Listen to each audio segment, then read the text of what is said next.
it is time for the all-important Pom Pom. So when you look at the top of the Flora Adora, you're like, it's multicolor. How do I do that? How do I make a really great Pom Pom? So we're going to give you a quick tutorial on how we do it.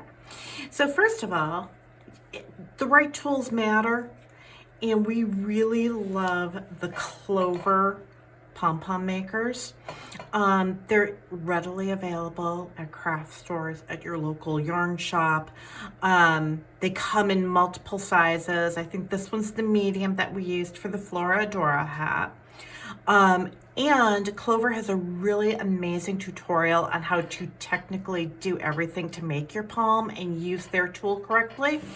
But I just wanted to give you a sneak peek of how we did it. So you want a multicolored palm. So this one's already wrapped. We have to do the other half. So if you can kind of see, I've got, of course, all of my yarn, and you are going to make sure that you've got a strand of everything in your hands. And then you are just going to very carefully go in. And it's always awkward to begin with. We know this. It's okay.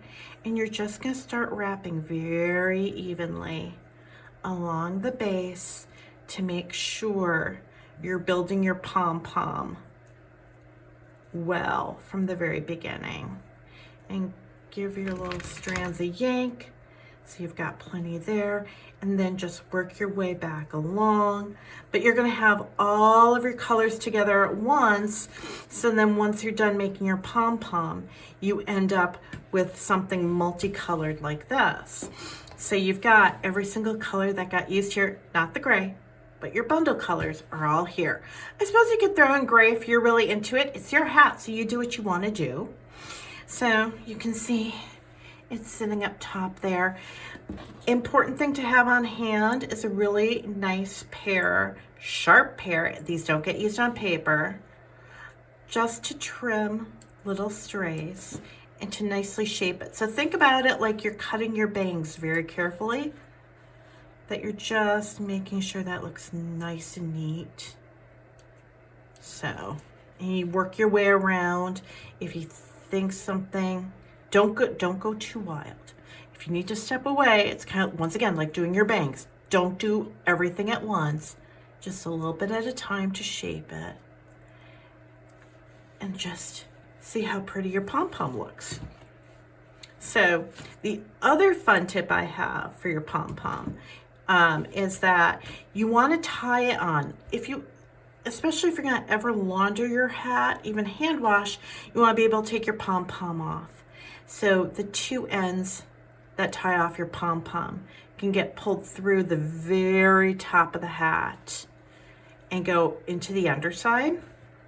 And what I like to do, and I'm going to quick undo this for a sec,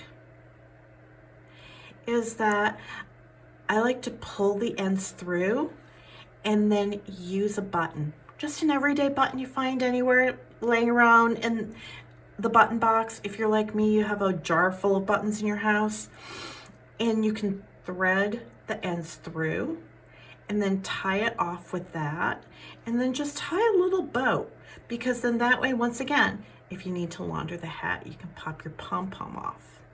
Why I like the button, it kind of stabilizes the pom-pom at the top. So if you've got a big heavy pom-pom, it doesn't go flopping too much. It actually keeps it looking really nice while it's on. So that's a fun tip for pom-poms. And yeah, your hat is pretty much ready to wear.